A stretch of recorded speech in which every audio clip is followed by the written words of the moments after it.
Well, protests continue from coast to coast. Crowds, mostly peaceful now, demanding change after the death of George Floyd. Demonstrators say, though, they still have work to do. For African Americans, justice comes in a drizzle when it should come in a thunderstorm. And we bring in political insider Armstrong Williams right now to discuss, boy, what a week, Armstrong. And now that charges have been brought against all 4 police officers involved, many feel this is a start after days of protests. Where does the country go from here? Well, listen, we all should be thankful that those charges were brought. It was long overdue. We cannot allow police officers, these few bad apples, to continue to wreak havoc on this country with their brutality, suffocating people, and particularly when this disproportionately happens to men who happens to be black. I mean, Melanie, it's an outcry from the world. We're seeing where we're going forward with it. We're seeing law enforcement kneeling in a peaceful way with protesters. We're seeing law enforcement outraged against their own. We're seeing where there's the man with the code blue, that no longer can you hide these police officers who have these bad infractions like Derek Dolphin did, and he was able to go to 17 different places with these infractions, and because you don't want to violate his rights, you don't pass this on to other jurisdictions. That has to change.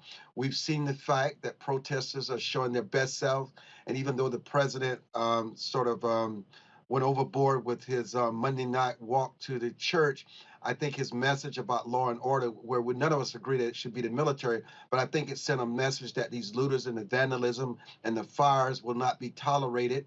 And I just think that the protesters are showing who they are. We believe in the freedom to protest, and they're not protesting because they're violent and they're anti-America. They want America to continue to be that shining city on the hill, but not just for some, but for everybody.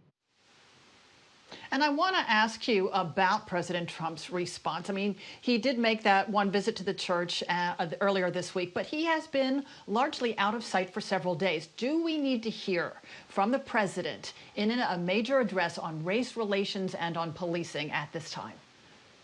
No. You know, I hate to say this.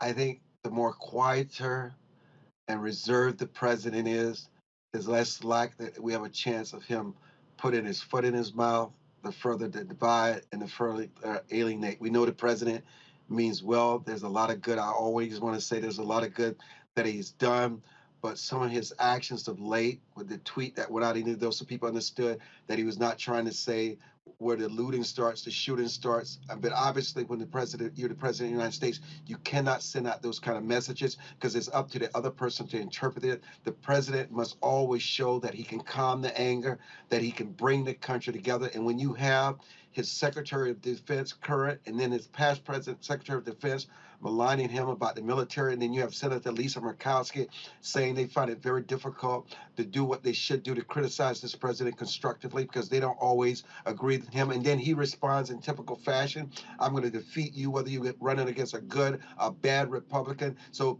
and this is why many Republicans in the leadership are fearful to speak out and take the moral high ground because they know this president retaliate. But you know, if you want this country to be better, you have to take the president to task, no matter what the consequences are, because no person is above the law. No person.